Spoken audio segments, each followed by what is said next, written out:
Sheharnama is an initiative of Prabha Khaitan Foundation. We are thankful to Rajasthan Tourism for their kind support. We thank Shree Cement for supporting Sheharnama as a part of their CSR initiative. Last but not the least, our heartfelt gratitude to ITC Rajputana and Ehsaas Women for helping us curate this boutique literature festival. Let us now proceed to witness the dialogue between seasoned journalist Lakshmi Prasad Pant and versatile author Anand Vijay, who asks pointed questions about Pant's book Himalay Ka Kabristan in this intense session. The two will provoke the audience to look beyond the obvious in the context of the tragedies of Kedarnath, Kashmir and Nepal, which were ravaged by various natural disasters. Prabha Khaitan foundation का इस कार्यक्रम के लिए और इस सत्र के लिए मैं पंत जी से औपचारिक बातचीत शुरू करूं। इसके पहले इस देव दुर्लभ संयोग के लिए मैं अपरा जी का धन्यवाद ज्ञापित करता हूं। 2019 से मैं प्रतीक्षा कर रहा था कि पंत जी और मेरा एक साथ सत्र होगा और मुझे हर बार बताया जा रहा था कि पंत जी अभी व्यस्त हैं और जल्दी ही वो सत्र होगा। मैंने एक किताब लिख दी कि शायद पंत जी से बातचीत करने का मौका मिल जाए। वो किताब आई, दूसरा तीसरा एडिशन हो गया, पंत जी नहीं मिले मुझे। फिर एक और किताब आ गई, उसके भी 2 संस्करण हो गए, फिर पंत जी नहीं मिले। इस बार जब मुझे कहा गया कि पंत जी से मुझे बात करना है तो मैंने कहा फौरन से बेहतर इस मौके को पकड़ लो, किसी न किसी तरह बातचीत तो करने का अवसर प्राप्त हो। तो ये इस बातचीत की पूर्व पीठिका है। तो मैं इनसे बातचीत करने के लिए 5 साल से आतुर था। आज मुझे वो मौका मिला है, इसके लिए मैंने अपरा जी को धन्यवाद ज्ञापित किया। मैं आज इनकी पुस्तक हिमालय का कब्रिस्तान पर तो बात करूंगा ही करूंगा, लेकिन जो आज स्थिति भारत के सामने बड़ी हो गई है, तो इनकी उस किताब के बहाने हम देश के सामने जो पर्यावरण को लेकर एक बड़ा और गंभीर संकट खड़ा हो गया, जिसका उदाहरण हमने अभी जोशीमठ में देखा कि किस तरह से पूरी मानवता खतरे में आती जा रही है और हमारी जो गलतियां हैं या जो लापरवाहियां हैं और प्रकृति को लेकर जिस प्रकार से हम उनके दोहन को लेकर, उनको नष्ट करने को लेकर जिस प्रकार से हम लापरवाह हैं, उस पर भी बात करेंगे। पंत जी का बड़ा गहरा अनुभव रहा है। उत्तराखंड के रहने वाले हैं, पहाड़ को बहुत अच्छे तरीके से जानते हैं और पत्रकारिता में रहते हुए इन्होंने उस पर बहुत लंबा, गहन, बड़ा काम भी किया है। हिमालय का कब्रिस्तान इनकी किताब काफी चर्चित रही। पंत जी, मैं सबसे पहले पत्रकारिता का जो सिद्धांत है कि पिक क्या है, उस पर बात करता हूँ आपसे। ये जो जोशीमठ में आपने देखा और आपने बहुत लिखा भी उस पर, ये किस खतरे की घंटी बजा रहा है? इसको आप किस तरह से देखते हैं? इसको मैं अगर जयपुर में हम बैठे हैं, इसका अगर मैं आपको खतरा बताऊँ तो फरवरी का महीना और मई जैसे गर्मी, इस वक्त इसको हम दोनों आपस में बातचीत कर रहे हैं, तो ये सबसे बड़ा खतरा तो हम महसूस करते हैं इस वक्त यहाँ बैठकर। दिक्कत क्या है कि हिमालय के साथ प्रॉब्लम क्या है, जो सबसे बड़ी दिक्कत ये है हिमालय के साथ, जोशीमठ तो उसका एक छोटा सा हिस्सा है। हिमालय को जो हमारा देखने का जो नजरिया है ना, या तो खूबसूरती है और या देवतुल्य आस्था, यही जोशीमठ की दिक्कत है और यही हिमालय की दिक्कत है। हम तो क्या धार्मिक दृष्टि से हम लोगों ने पढ़ा भी है, देखा भी है कि भाई देवताओं तक पहुंचने के रास्ते काफी मुश्किल भरे होने चाहिए, तभी हमको आस्था का हम उस दौर से गुजरते हैं। लेकिन देवताओं तक पहुंचने के रास्ते इतने आसान कर दिए गए हैं कि जैसे कि अगर आप जोशीमठ के बिल्कुल बराबर में बद्रीनाथ है, तो जिस तरह सड़कें बन रही हैं, मुझे लगता है कि जैसे किसी दिन जो है गर्भगृह तक हाईवे पहुंच जाएगा। तो जो बड़ी दिक्कत है वो ऐसे शुरू होती है हिमालय को लेकर या जोशीमठ को लेकर। जोशीमठ में जो शहर है वो ग्लेशियर की जो मिट्टी होती है उस पर बसा, मोरेन पर बसा हुआ शहर है, मतलब बर्फ पे बसा हुआ शहर है, ग्लेशियर पे बसा हुआ शहर है, और उसको क्षमता उसकी 5000 लोग तक बर्दाश्त करने के लिए उस जगह की। इस वक्त 80,000 के आसपास तो मकान बन चुके हैं। आप समझ सकते हैं नीचे अलग बह रही है, उसके नीचे से जो है एनटीपीसी का पावर प्रोजेक्ट चल रहा है, शहर के नीचे से सुरंग जा रही है। तो ये जो खतरे हैं ये जोशीमठ की तरफ हम लोग दिखाते हैं, और सिर्फ जोशीमठ तो सिर्फ एक संकेत के तौर पर है। यही हालत जो है नैनीताल की है, यही हालत मसूरी की है, यही हालत अल्मोड़ा की है, और लगभग उत्तराखंड के सभी 13 जिलों की स्थिति लगभग ऐसी की है, बड़े जैसे। तो ये जोशीमठ की कहानी है, लेकिन ये कहानी यहाँ खत्म नहीं होती, मतलब इस कहानी का अंत यहाँ नहीं होता है, यहाँ से कहानियाँ शुरू होती हैं। अब इस उदाहरण के तौर पर ऋषिकेश से और कर्णप्रयाग की जगह देना से थोड़ा पहले ट्रेन बनी, इसको लेकर भी ट्रेन में और इसके विकास को लेकर किसी को दिक्कत नहीं। लेकिन आप कल्पना करेंगे कि 125 किलोमीटर ट्रैक है, उसमें से 120 किलोमीटर का जो एरिया है वो हिमालय के पेट से गुजरता है। आपको मालूम है कि हिमालय कितना नया पहाड़ है, कितना जिस तरीके का पहाड़ है। तो हम लास्ट होते अभी इस वक्त जब जोशीमठ की त्रासदी हुई तो शहरों वाला इलाके में काम रोक दिया गया है। तो 125 किलोमीटर में 120 किलोमीटर वो पहाड़ों के पेड़ से होकर गुजरे। आप समझ सकते हैं कि हिमालय का, हम ये नहीं कह रहे हैं कि ये नहीं होना चाहिए वहाँ, लेकिन कितना जरूरी है। तो आप जोशीमठ के खतरे को एक बड़े चेहरे के तौर पर हम देखते हैं। एक बड़ा खतरा है। 47 साल पहले एक मिश्रा कमेटी की रिपोर्ट बनी थी, उसने कह दिया था कि अगर आपने जोशीमठ को बचाना है तो ये चीजें करिए। तो उन्होंने 12 बताई, 47 साल कुछ नहीं, मिश्रा कमेटी पर नहीं हुआ, केदारनाथ के बाद भी नहीं किए थे। केदारनाथ में उतनी भयानक तबाही आई, उसके बाद भी नहीं किए थे। आपने उत्तराखंड की बात की, आपने विकास की बात की, तो जिस प्रकार से पर्यावरण और विकास को लेकर एक द्वंद्व है, क्योंकि जो उत्तराखंड या हिमालय के पेट जिसको आप कह रहे थे, वो रणनीतिक तौर पर रेल बनाना बहुत आवश्यक प्रतीत होता है। मैं ये नहीं कह रहा हूँ कि आवश्यक है, वो बहुत आवश्यक प्रतीत होता है, क्योंकि चीन की सीमा हमारे साथ लगती है और चीन का जो होस्टाइल अप्रोच हमारे साथ है। तो इसको कैसे संतुलित किया जा सकता है, एक स्कॉलर होने के नाते भी और एक जर्नलिस्ट ऑब्जर्वर होने के नाते आप इसको कैसे देखते हैं कि क्या एनटीपीसी की इकाई को बंद कर देना ही उसका समाधान है, या कोई और समाधान इसका है? जो लोग, हमारे जैसे लोग जो नहीं जानते हैं इस बारे में, उनको थोड़ा बताइए। एनटीपीसी को बंद करना कोई समाधान नहीं है, लेकिन एनटीपीसी का जहाँ काम हो रहा है वो गलत जगह हो रहा है। उदाहरण के तौर पर जोशीमठ शहर के अंदर से वो सुरंग निकलती है, ठीक, तो वो पीपलपुरी से निकल सकती है।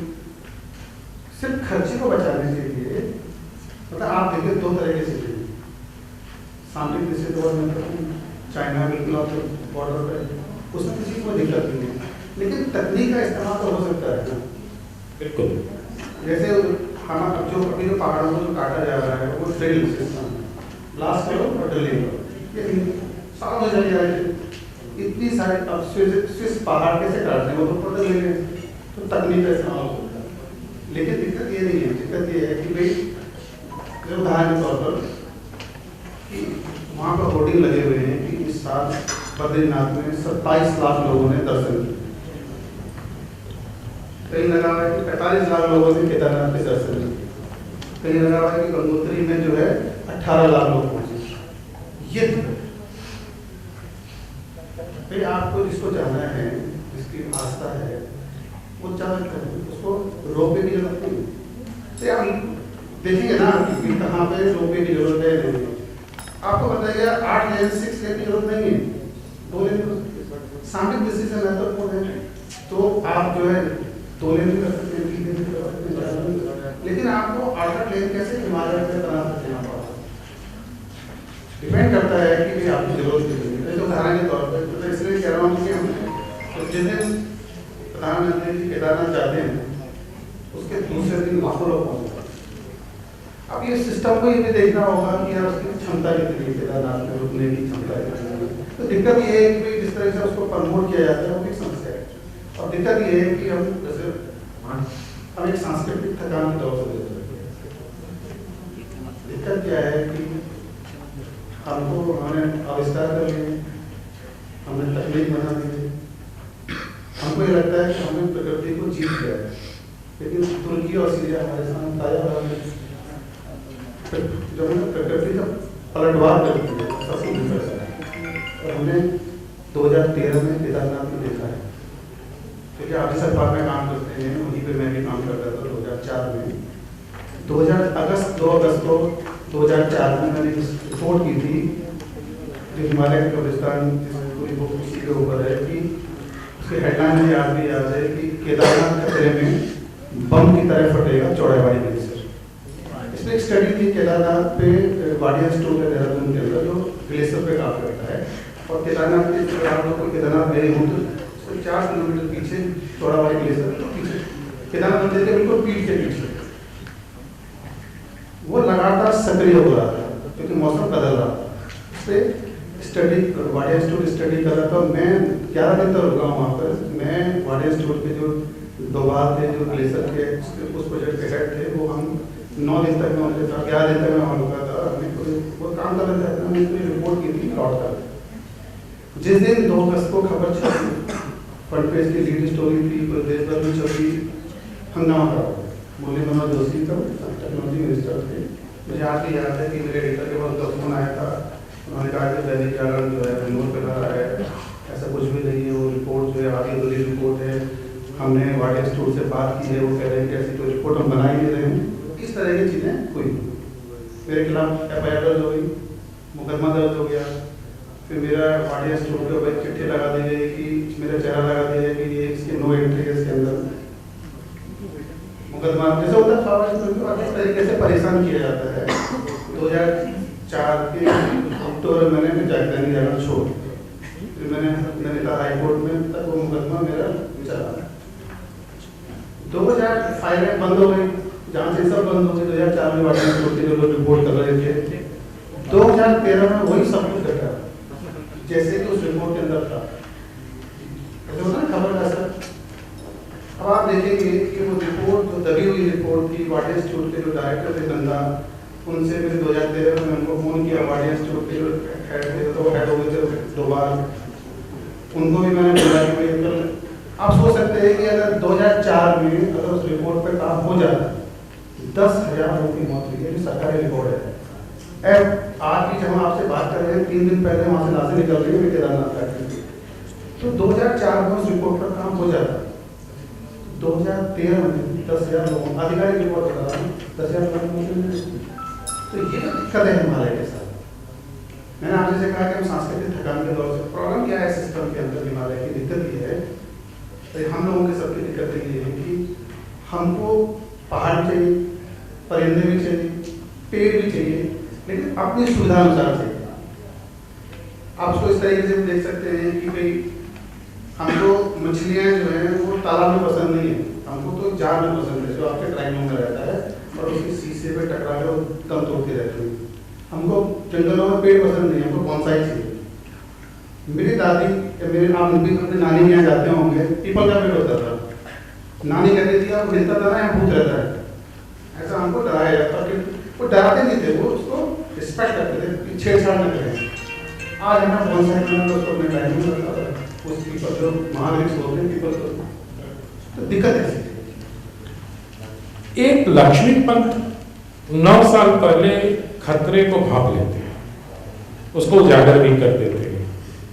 सिस्टम क्यों हॉस्टाइल हो जाता है? आपने तो बहुत नजदीक से उत्तराखंड को देखा है, क्योंकि 2004 के बाद सरकारें भी बदल गई। हम राजनीति में नहीं जाते हैं, लेकिन जो एक पत्रकार को दिख रहा था, जो वो पूरे देश को दिखा रहा था, उसकी ओर से क्यों हम इतने असंवेदनशील हो जाते हैं, क्यों आंखें मूंद लेते हैं? और जब 10,000 लोगों की मृत्यु हो जाती है उसके बाद भी नहीं जाग पाते हैं। ऐसी असंवेदनशीलता का क्या इलाज है? पता नहीं, मैंने कहा कि वही जो देवतुल्य हिमालय के वो हमने उसको इतना बड़ा भगवान बना दिया है ना, मुझे उसकी सबसे बड़ी हिमालय सिर्फ पहाड़ का नाम नहीं है, हिमालय हमारे समाज की सबसे प्रतिनिधि का है और मौसम तय करता है हमारा। अब आप देखो मई का मौसमों में हत्या हो गई, फिर हमने तो मौसमों की कैसे हत्याएं की हैं, ये फरवरी इसका उदाहरण है सबसे महत्वपूर्ण। तो जो आप कह रहे हैं कि भाई क्यों नहीं हो पाता, यही दिक्कत है हमारे साथ। भाई जो ट्रेन बन रही थी तो लोगों ने बोला कि भाई साहब इसको जो इस ट्रेन को आप इस टेक्नोलॉजी के साथ बनाएंगे, लेकिन आपको जो है 2024 में चुनाव की तैयारी करनी, टाइम चाहिए आपके पास मतलब एक छोटी समस्या नहीं है ये देखने का नजरिया है, क्योंकि उस टेक्नोलॉजी से ज़्यादा टाइम लगता है तो आपको कुछ से बहुत जल्दी भी चाहिए। तो ट्रेन हो, हाईवे हो, हिमालय को में आप पहाड़ों को सड़कों की तुलना नहीं कर सकते। और मैं आपसे इस बात से कि क्यों नहीं हो पाता, इसकी बड़ी दिक्कत ये है कि पहाड़ों को बचाने की आवाज़ें मैदानों से उठती है। मैं यही लाना चाहता था आपको कि पहाड़ बचाने की जिम्मेदारी सिर्फ उन राज्यों की नहीं है जिनके भौगोलिक क्षेत्र में पहाड़ है, उन राज्यों की भी है जो मैदानी क्षेत्रों में होते हैं। पहाड़ या पर्यावरण को बचाना सिर्फ उत्तराखंड के लोगों की जिम्मेदारी नहीं है, ये राजस्थान में बैठे उन लोगों की भी जिम्मेदारी है जो रेतीले प्रदेश से आते हैं, मुझे ऐसा लगता है। और अगर हम सब लोग इसको बचाने के प्रयास में जुटेंगे तो ऐसा संभव हो पाएगा। लेकिन अगर हम जोशीमठ, केदारनाथ, उत्तराखंड से बाहर निकलते हैं तो अब जब से जोशीमठ की घटनाएं हुई है, कई पहाड़ी प्रदेश ऐसे हैं जहां इस तरह की चीजें, इस तरह के सर्वे, ऐसा लगता है कि सिस्टम को हिलाया गया हो। जगह की नहीं जगह ये मैं नहीं कह सकता हूं, क्योंकि जाग जाना तो बहुत बड़ी घटना होगी। आप लेकिन कह रहे हैं कि हिमालय को देवतुल्य बना दिया गया। देवतुल्य भी अगर बना दिया होता तो कम से कम पूजा करके ही बचा लेते उसको। तो देवता को ही नष्ट करने पर हम सब लोग तुले हुए हैं, ये बड़ी विडंबना है। मैं आपको थोड़ा सा, मैं एवरेस्ट के बेस कैंप पे गया था। सोचो जरा कि जब जितने भी पर्वतारोही होते हैं ना, वो एवरेस्ट पे चढ़ने से पहले, बेस कैंप है, एवरेस्ट पे चढ़ने से पहले वो पहाड़ की पूजा करते हैं। पूजा करने के बाद वो पहाड़ की छाती पर पैर रखते हैं।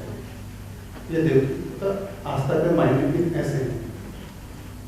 वो पूजा तो अपनी रक्षा के लिए करते हैं, सरोवर पर्वत की रक्षा के लिए नहीं करते हैं। वो तो कहते हैं कि भाई हम आपके पास आ रहे हैं, हम अपनी रक्षा के लिए आपको फूल पत्र दीप अक्षत रिश्वत दे रहे हैं, रिश्वत। उनकी पूजा नहीं करते। लेकिन अगर देवता मानते हो तो उनकी रक्षा करनी चाहिए। लेकिन फिर मैं आप हाँ कुछ बोलना चाह रहे हैं?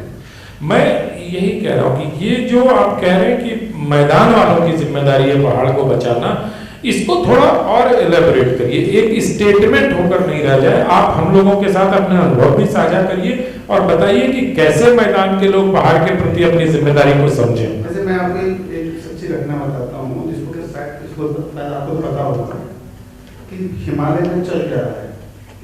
अब जितने भी बड़े आंदोलन खड़े हुए हैं सब हिमालय से होते हैं, भोगना का वो चिपको आंदोलन, वो जितने भी बड़े आंदोलन मैदान।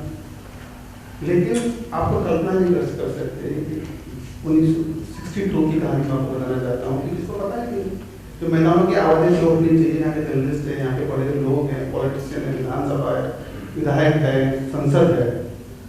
1962 में मतलब सिर्फ हिमालय का दर्द सिर्फ यही नहीं है, डिजास्टर नहीं है, ये भूस्खलन नहीं है, हिमालय का सिर्फ किसको पता ही नहीं है।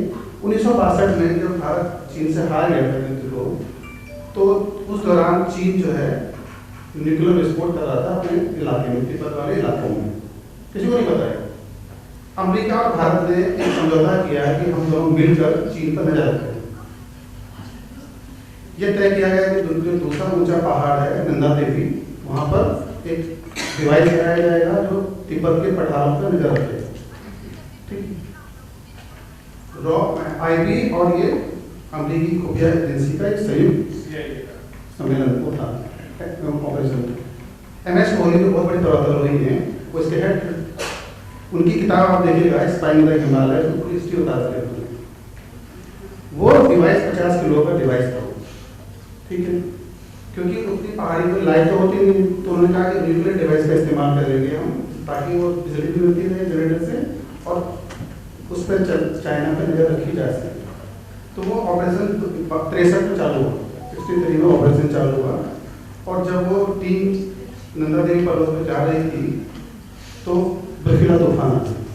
तो वो बात उस चोटी से थोड़ा ध्यान को रखना था, उसके नीचे नहीं जा पाए और बहुत काफ़ी तो जान बचाने के लिए पूरी टीम उन्होंने कहा कि इस डिवाइस को एक जगह रख देते हैं, जब ये तूफान खत्म हो जाएगा फिर वापस अपन आएंगे। तो उस डिवाइस को रखकर वो नीचे आ गए।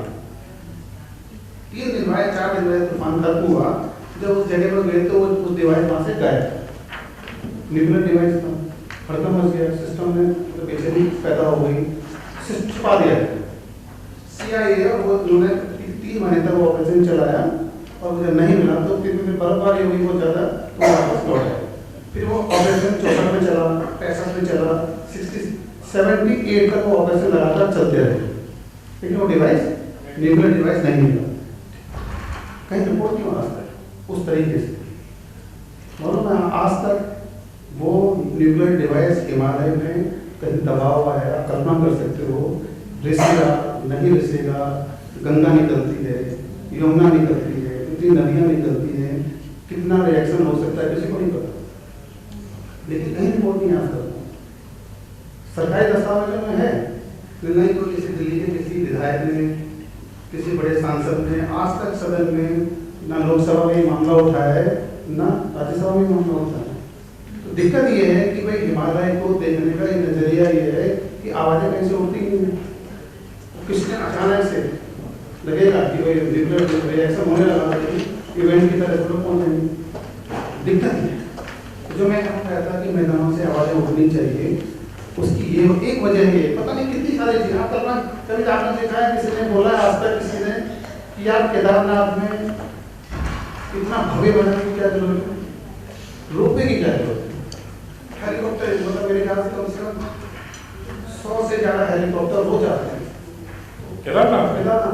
किसने आवाज उठाया आज तक? बद्रीनाथ तो बिल्कुल हाईवे की तैयारी है, तो बद्रीनाथ तो बिल्कुल सड़क पे है।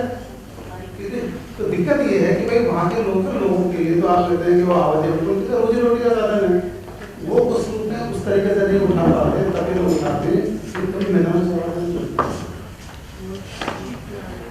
क्या आपको लगता है एक पत्रकार आशावादी होता है? क्या आपको लगता है कि जिस तरह से अन्ना हजारे ने भ्रष्टाचार के खिलाफ आंदोलन किया, जिस तरह विश्वनाथ प्रताप सिंह ने आंदोलन किया, या जिस तरह से जयप्रकाश नारायण के नेतृत्व में इमरजेंसी के खिलाफ आंदोलन हुआ, भारत कभी कोई ऐसा नेता आएगा जो पर्यावरण के लिए पूरे देश में इतना बड़ा आंदोलन कर पाएगा? इस वक्त तो जो हम नायकों के भक्ति काल के दौर से गुजर रहे हैं, फिलहाल तो मुझे लगता नहीं है, हो सकता है कि आने वाले दिनों में, क्योंकि हिमालय के जो मैदानों को है, पहाड़ों के पास तो इतने संसाधन हैं वो तो कई सालों तक चल सकते हैं, लेकिन जो सबसे ज़्यादा प्रभावित होने टीले डैम टूट गया, मतलब दिल्ली तक तबाह है उससे। तो पहाड़ों का मौसम अगर खराब होगा तो वो सालों तक जिंदा रह सकते हैं, लेकिन अगर पहाड़ों का मौसम खराब हो गया तो मैदान में लोग जिंदा नहीं रह पाएंगे। तो ये लड़ाई की वजह इसलिए कहा कि हमने तो उठेगी आवाज़, जब आप जीने का संकट खड़ा होगा तो फिर आवाज़ें उठेंगी। जन भाग में छोटे छोटे कुछ प्रश्न पूछता हूँ। जन भागीदारी कैसे बढ़ाई जाए, जन जागरण कैसे, पर्यावरण को लेकर जनता को कैसे जागरूक किया जाए, अपार्ट फ्रॉम मीडिया को छोड़ देकर हम लोग? टुंड्रा प्रदेश को पढ़ाने के बजाय हम हिमालय की बात करें, किताबों को देखिए, उसके दर्द को समझें। टुंड्रा प्रदेश को क्या देना, आपकी भूगोल की किताब में टुंड्रा हिमालय के बारे में कितने लोग जानते हैं? मालूम है 5000 ग्लेशियर हैं, सिर्फ गंगोत्री ग्लेशियर लोगों को पता है, वो भी सिर्फ इसलिए पता है कि गंगा नदी। मैं जन भागीदारी की बात कर रहा था और ये थोड़ा ज़्यादा गंभीर विषय है, तो मैं कुछ प्रश्न ले लेता हूँ, फिर मैं आपसे चाहूँगा कि आपसे आगे बातचीत करूँ। जी सर, आप अपना नाम बताएं और प्रश्न पूछें तो बेहतर रहेगा। आपके अनुभव हम हमारे साथ बाहर चाय पे साझा करेंगे। मेरा नाम माधव सिंह है, मैं प्रश्न ये पूछ रहा हूँ।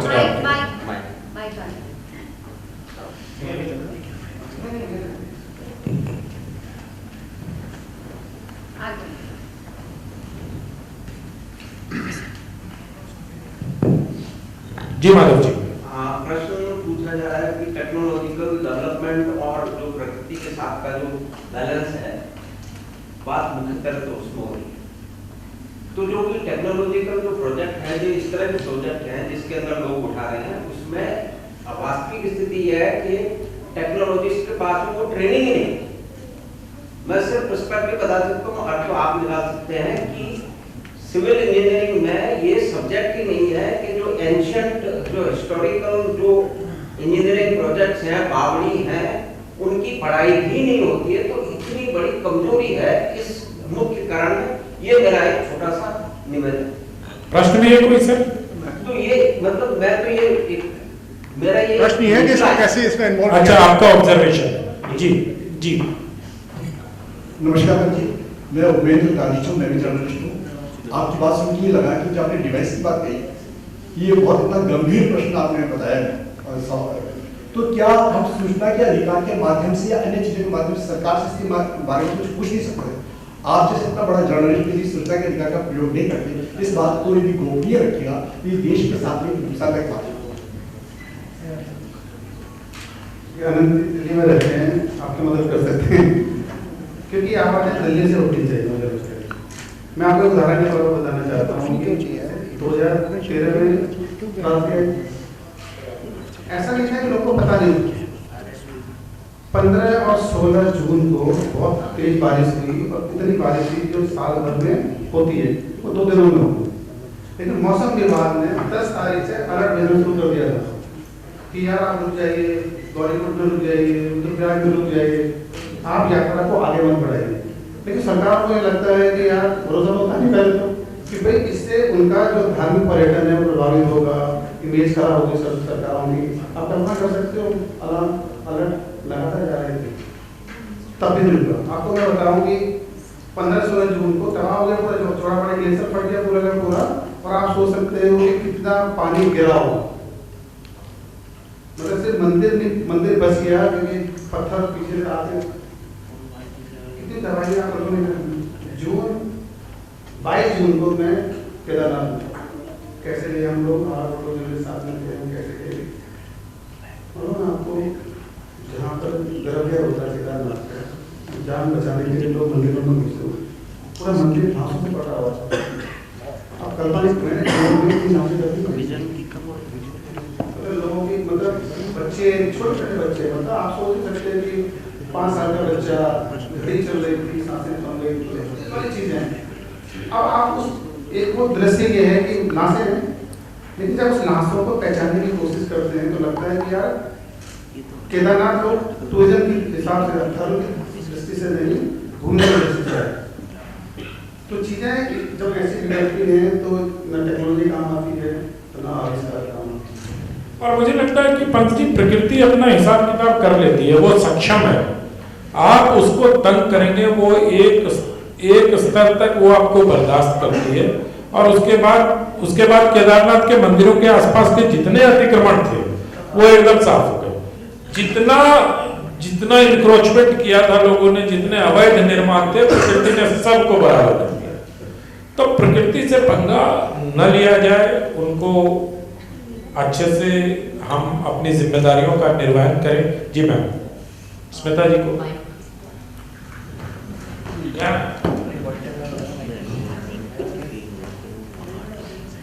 मैं आपकी बातें बहुत गौर से सुन रही थी, 2 कारणों से। एक तो I am interested in environmental studies, और दूसरा because I am a bureaucrat. 2 सवाल आपसे हैं। जब आप ये रिपोर्ट्स बनाते हैं तो ये कितने हद तक आम जनता तक जाती हैं, और कौन से ऐसे मीडियम हैं जिससे कि आप एक पब्लिक डिबेट से करवा सकते हैं, ना कि सिर्फ एक को कोर्ट केस में रिपोर्ट बंद हो गई और एक लोकल मसला बन के रह गया। दूसरा, क्या आपने जिस तरह से शहर और आबादियां बढ़ रही हैं, in the hills it is even more precarious, वहां पे डीपॉपुलेशन करने के लिए क्या कोई प्लान्स हैं कि ऑल्टरनेटिव जगह बनाई जाएं? और ये जो हम रिलीजियस टूरिज्म में इतने अच्छे रोड्स बन गए हैं, अब इतने लोग जा रहे हैं वहां पे, that it is going to have an adverse effect. तो जिस तरह हम टूरिज्म को बढ़ावा दें, लेकिन एक लिमिट में कि इतने ही लोग जा सकें, जिस तरह भूटान में एक लिमिटेड वीजा मिलता है लोगों को कि more than this the people can not go to that country. तो वो इस प्रकार का कोई आपने विचार किया है, इस प्रकार की कोई चीजें हो रही हैं उत्तराखंड में? फिर उत्तराखंड में तो ऐसा अभी नहीं हो रहा, वहाँ पर तो अभी सिर्फ नंबर कैसे बढ़ा है अभी, क्योंकि मैं 1 महीने पहले मैं लौटा हूँ उसी में से, ऐसे बोलने का वोटिंग लगेगा अभी पिछले साल के रिकॉर्ड एक बार टूटेंगे या नहीं टूटेंगे, क्योंकि आप ब्यूरोक्रेसी से आती हैं। तो उत्तराखंड की प्रॉब्लम ब्यूरोक्रेसी की है। ये जो पॉलिसी की हम बात कर रहे हैं, ये ब्यूरोक्रेट्स का बड़ा काम है। पॉलिसी लेवल पर ब्यूरोक्रेसी को भी जिम्मेदारी है कि वो जो पॉलिटिशियंस के साथ मिलकर क्या काम कर सकते हैं। तो उत्तराखंड की प्रॉब्लम एक ब्यूरोक्रेसी भी है कि फिर उस तरीके से प्रोएक्टिव अप्रोच ब्यूरोक्रेसी की वहाँ नहीं है। पॉलिसी की जहाँ तक बात है कि मैं आपको उदाहरण के तौर पर कि हिमालय विकास प्राधिकरण 1972 में बना, डेवलपमेंट अथॉरिटी बनती थी, ब्यूरोक्रेसी में इसको काम भी करना था, नहीं तो पॉलिटिकल एजेंडा भी है। जितने भी हिमालय के जो राज्य हैं, स्टेट हैं, उनका एक डेवलपमेंट अथॉरिटी होगी, उनका एक मंत्रालय होगा, वो उस मंत्रालय के आधार पर काम, मतलब उसको मैदान के तरीके से नहीं देखा जाएगा। डेवलपमेंट अथॉरिटी बनी थी, योजना आयोग में शायद ये 5वीं 6वीं योजना है, मुझे नहीं पता एक्चुअली कुछ नहीं। उत्तराखंड में जो इस पर जो काम हो रहा है वो सिर्फ हाईवे पे काम हो रहा है, सारा काम पूरा फोकस हाईवे पे है। जल्दी से जल्दी उसके 2-3 दिक्कतें भी है कि चाइना बॉर्डर की वजह से भी एक दिक्कत है, लेकिन जिस तरीके से हाईवे बनाए जा रहे हैं और जिस टेक्नोलॉजी से बनाए जा रहे हैं वो खतरनाक है। तो उत्तराखंड में इन दिनों सिर्फ एक सड़क इसलिए अच्छी बन रही है कि ज़्यादा से ज़्यादा पर्यटक आए, पिछले साल का रिकॉर्ड। ब्यूरोक्रेसी मुझे लगता है कि वहाँ पर पॉलिटिशियन से ज़्यादा ब्यूरोक्रेसी की जरूरत है, अच्छे ब्यूरोक्रेट की जरूरत है ताकि वो प्रोएक्टिव काम करें। वहाँ पर थोड़ा सा यहाँ भी दिक्कत है। जोशीमठ उदाहरण के तौर पर, जोशीमठ कोई मिश्रा कमेटी में आए सब सही थे, वो तो उन्होंने 47 साल पहले ही बताया था कि शहर को शिफ्ट कर दीजिए आप, क्योंकि 47 साल पहले बता दिया था। अब उस पर पॉलिटिशियनों ने काम किया नहीं, वो तो वोट बैंक भी नहीं है, तो छोटा सा शहर है वोट बैंक, क्योंकि जोशीमठ सिर्फ शहर नहीं है। मतलब ऐसा नहीं कह सकते कि जोशीमठ कोई मतलब जयपुर है, जयपुर के होने के अपने मायने हैं, लेकिन जोशीमठ होने के अपने मायने हैं। तो 6 महीने तक केदारनाथ के बंद होते हैं कपाट, तो बद्रीनाथ भगवान विष्णु वहीं रहते हैं जोशीमठ। ये तो जोशीमठ है, यहाँ से चाइना बॉर्डर बहुत नजदीक है, बहुत ही नजदीक है जोशीमठ से। जोशीमठ में जो मतलब शंकराचार्य ने बताया उसको, तो उसका एक धार्मिक महत्व अलग से है। सबसे खूबसूरत जगह पे जो औली बुग्याल है, तो जोशीमठ से 30 सर के ऊपर। तो जोशीमठ में ऐसा नहीं है कि वहाँ पे उसकी वजह से कोई दिक्कत है पॉलिटिक्स, उसको बहुत सारी जगह जा सकते हैं, लेकिन अभी तक किसी न तो सरकारों ने अब कुछ प्लानिंग चली है बड़े खतरे के बाद, तो उसको शिफ्ट करने की तैयारी चल रही है जोशीमठ को। अब तो सर विकल्प ही नहीं बचा ना, अब तो मतलब अब तो करना ही पड़ेगा आपको, नहीं तो मर जाएंगे सब लोग। तो ऐसी स्थिति क्यों पैदा होने देते हैं कि जब मतलब करपट्टी पे पिस्तौल रख दिया तब आप हटेंगे वहां से। तो मुझे लगता है कि और कोई प्रश्न है मैम, एक आखिरी प्रश्न और लेंगे, बार बार मुझे टाइम आउट है कि 5 मिनट है? हाँ 5 मिनट, ठीक। बहुत बहुत बधाई इस डिबेट को उजागर करने के लिए। मेरा नाम मेजर डॉक्टर नीता सिंह है, मैं भूतपूर्व सैनिक हूँ, आर्मी की डॉक्टर रही, और मुझे सौभाग्य मिला बहुत पहाड़ी इलाकों में जाने का। पर ये बहुत पहले की बात है, अब मौसम और फिजा बदल गई है, जैसे आप बता रहे हैं कि इतना बढ़ा हुआ है। मेरा जो एक सुझाव भी मान लीजिए और एक सजेशन भी, कि ये जो आप बता रहे हैं कि इतनी फ्लाइट्स आ रही हैं, हेलीकॉप्टर की फ्लाइट्स आ रही हैं, जाहिर है ये बहुत धनाढ़ लोग हैं जो वहाँ जा रहे हैं। क्या ऐसा संभव नहीं हो सकता कि ये एक जन आंदोलन के माध्यम से इसको रोकने का प्रयास किया जाए? क्योंकि हवाई उड़ानों से भी पर्यावरण पे प्रदूषण तो फैलता ही है और एक नेगेटिव इम्पैक्ट पड़ता है। और दूसरी बात जो मुझे लगता है कि अगर एक बहुत मजबूत जन आंदोलन हो तो वहाँ की सरकार पे भी दबाव होगा, वहाँ की ब्यूरोक्रेसी पे भी दबाव होगा, और निश्चित रूप से क्योंकि जैसे आपने कहा कि ये तो एक वॉल्केनिक सिचुएशन है, इमरजेंसी की सिचुएशन है, यहाँ पे गति अब त्वरित गति से करना होगा, वरना एक बार फिर हम मुक्ति खाएंगे और प्रकृति अपना बदला लेगी। तो मैं एक सुझाव यही दे रही हूँ कि जन आंदोलन को और जन जागरण को उस पर ज़्यादा रेखांकित करने की जरूरत है और उसको बढ़ावा देने की जरूरत है। मैं एक आखिरी प्रश्न और मैं आपसे पूछ लेता हूँ। कोरोना के समय जब तालाबंदी हुई, लॉकडाउन हुआ, तो पूरे भारत के लोगों ने प्रकृति का दूसरा ही रूप देखा। मतलब आप तो उत्तर प्रदेश को भी जानते हैं, बिजनौर से हिमालय की पहाड़ियां दिखने लग गई थी, उसकी चोटियां दिखने लग गई थी। बहुत सारे ऐसे पक्षी थे जो घबरा कर कहीं जा रहे थे क्योंकि उनको आवाज ही नहीं सुनाई दे रही थी, ना मोटर चलने की, साइलेंस। उनको लग रहा था कि कुछ दुर्भिक्ष हो गया है या कुछ अकाल आ गया है। तो क्या उस प्रकृति को उस तालाबंदी से कुछ सांस लेने का अवसर मिला है? उसका कुछ लाभ उस बीमारी को रोकने में तो हुआ ही हुआ, अगर हम सकारात्मक पक्ष को देखें, क्या प्रकृति ने सांस ली है उससे? तब ली थी। और वो जो ना प्रज्ञली से जो बाहर आता है प्रकृति, तो थोड़ा प्रज्ञली से बाहर निकली थी, तो सांस ली थी, लेकिन वापस, क्योंकि अभी हमने क्या दिक्कत क्या है कि हिमालय में कोई वापस पहाड़ की तरफ लौट, क्या होता है कि पानी है जो हिमालय का, उसको हमने बहुत बंद कर दिया। अब डिब्बा बंद हिमालय का इंतजार।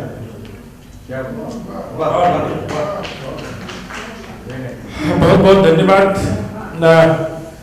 लक्ष्मण पंत जी, और उम्मीद करता हूं कि आज इस मंच से जो कहा गया कि मैदान से पहाड़ को बचाने का प्रयास आरंभ होगा, और अगर कहीं से भी इस प्रकार की एक छोटी सी भी मुहिम शुरू हो सकती है तो मुझे लगता है कि शहरनामा के इस मंच को उसका श्रेय मिलना चाहिए, और पूरे देश को शहरनामा के इस मंच के लिए आभारी होना चाहिए कि मैदान से पहाड़ को बचाने की एक आवाज उठे। बहुत बहुत धन्यवाद आप सबका भी।